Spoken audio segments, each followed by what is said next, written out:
സമകാലിക ഇന്ത്യൻ കേരളൻ സാഹചര്യത്തിൽ ഏറ്റവും കൂടുതൽ ചർച്ച ചെയ്യപ്പെടുന്ന അക്രമ രാഷ്ട്രീയത്തിന്റെ നിലനിൽപ്പിനെ കുറിച്ച് ഈ ഒരു സംവാദ വേദികളിലേക്ക് പോലെ തന്നെ ഏറ്റവും കൂടുതൽ പാർട്ടികളും അതുപോലെ തന്നെ രാഷ്ട്രീയ നിരീക്ഷകന്മാരും ഉറ്റുനോക്കുന്ന വിഷയം അക്രമ രാഷ്ട്രീയത്തിന്റെ നിലനിൽപ്പിനെ കുറിച്ചാണ്. ആശയ ദാരിദ്ര്യം നേരിടുന്ന രാഷ്ട്രീയ പാർട്ടികൾ തമ്മിൽ കൊലപാതക രാഷ്ട്രീയത്തിന്റെ വർത്തമാനങ്ങൾ പറയുന്ന കേരളക്കരയുടെയും ഇന്ത്യ മഹാരാജ്യത്തിന്റെ സംസ്ഥാനമൊട്ടുക നടക്കുന്ന അക്രമ രാഷ്ട്രീയത്തെ കുറിച്ച് ഇന്ത്യൻ ജനാധിപത്യത്തിന് ഭീഷണിയെ സംഭവിക്കാൻ പോകുന്നുള്ളൂ. ഒരു ഭാഗത്ത് ജനാധിപത്യത്തിന്റെ അടിത്തറയെന്ന് വിളിച്ചോതുന്ന രാഷ്ട്രീയ പാർട്ടികൾ മറുഭാഗത്ത് ജനാധിപത്യത്തെ വേരോടെ അറുത്തെടുക്കുകയാണ് ചെയ്യുന്നത്. ആശയ ദാരിദ്ര്യത്തിന്റെ പേരിൽ മനുഷ്യനായി കാണാതെ, ധാർമ്മികവും അധാർമികവുപരമായിട്ടുള്ള തിരിച്ചറിവില്ലാതെ, നീതിയും അനീതിയും കാണാതെ എല്ലാം അക്രമത്തിന്റെ മേൽ കുരുകൊത്തി വാഴുന്ന അന്ധകാരത്തെ പോലെ വർത്തമാന കേരളത്തിന്റെയും വർത്തമാന ഇന്ത്യയുടെയും സാഹചര്യം എങ്ങനെ നിലവിൽ വരികയാണ്. കൊലപാതക രാഷ്ട്രീയത്തിന്റെ ഭരണമാണ് കേരളത്തിൽ മാർക്സിസ്റ്റ് പാർട്ടി CPM-ന്റെ നേതൃത്വത്തിലുള്ള LDF ഭരിക്കുന്നതെങ്കിൽ ഇന്ത്യയിലും മറിച്ചൊന്നുമല്ല, ഇന്ത്യയുടെയും കേന്ദ്രഭരണം മറിച്ചൊന്നുമല്ല, NDA-യുടെ നേതൃത്വത്തിലുള്ള BJP-യാണ്. രണ്ടും ഒരേ നാണയത്തിന്റെ ഇരുവശങ്ങളാണ്. രാഷ്ട്രീയ പ്രതിയോഗികളെ വകവരുത്തുക എന്നുള്ളത് ഇവർക്കൊരു ആനന്ദമാണ്. TP ചന്ദ്രശേഖരന്റെ 51 വെട്ടുകൾ വെട്ടിയപ്പോൾ കേരളത്തിന്റെ മുഖൾക്ക് പ്രബുദ്ധതയുടെ മുഖക്കായിരുന്നു ആ 51 വെട്ടുകളും ഏറ്റിട്ടുള്ളത്. അരിൽ ഷുക്കൂറിനെ പാർട്ടി കോടതിയിൽ വെച്ച് വിധി നടപ്പാക്കിയപ്പോൾ ഇന്ത്യൻ നിയമവും കോടതിയും പീനൽ കോഡും ഒന്നുമല്ലാതെ പോയപ്പോൾ അവരുടെ പാർട്ടി കോടതികൾ നടപ്പിലാക്കുന്ന കിരാത നിയമങ്ങൾ രാജ്യത്തിന്റെ അരാജകത്വത്തിലേക്ക് നയിക്കുന്നതിന്റെ ഏറ്റവും വലിയ തെളിവുകളാണ്. പാർട്ടി ഗ്രാമങ്ങളിലൊക്കെ വധിക്കുന്നവർക്ക് ഫസലിനെ കുറിച്ച് പറയണോ? ഫസലിന്റെ വധവും അക്രമ രാഷ്ട്രീയത്തിന്റെ ഏറ്റവും ഉദാത്തമായിട്ട് ഉദാഹരണമാണ്.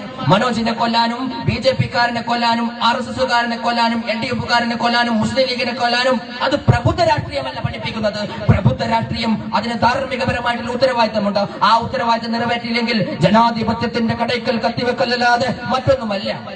കേന്ദ്ര സർക്കാർ ഭരിക്കുന്നത് എങ്ങനെ? അസാമിലെ board of political front BPF എന്ന അവരുടെ MLA ആയ പ്രമീണ ദേവിയുടെ നേതൃത്വത്തിലുള്ള വിദേശ പ്രസംഗം മൂലം ആ നാടിലെ മുസ്ലിങ്ങളെ കൊന്നു ഇല്ലാതാക്കിക്കൊണ്ടാണ് വോട്ടുകൾ ഏകീകരിപ്പിച്ചത്.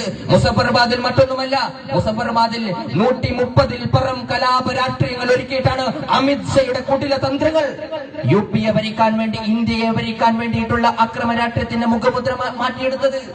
തീർന്നിട്ടില്ല. ഗുജറാത്ത് കലാപത്തിലൂടെ 3 വട്ടമല്ല 40 വട്ടം ഭരിക്കണമെന്ന് പറഞ്ഞുകൊണ്ടാണ് മുസ്ലിങ്ങളെ ഇല്ലാതാക്കാൻ ഗോദ്രയുടെ പേരിൽ നരേന്ദ്രമോദി ഒഴുക്കിയിട്ട രക്തപ്പുഴ മറക്കാൻ പറ്റുമോ?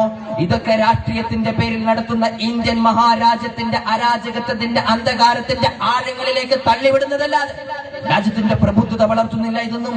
ഇനി നമ്മുടെ ലോക്സഭയുടെ കാര്യം നോക്ക് നിങ്ങളെ. 16-ാം ലോക്സഭയിലെ ക്രിമിനൽ കേസ് പ്രതികളെ എത്രയുണ്ട് എന്നാണ്.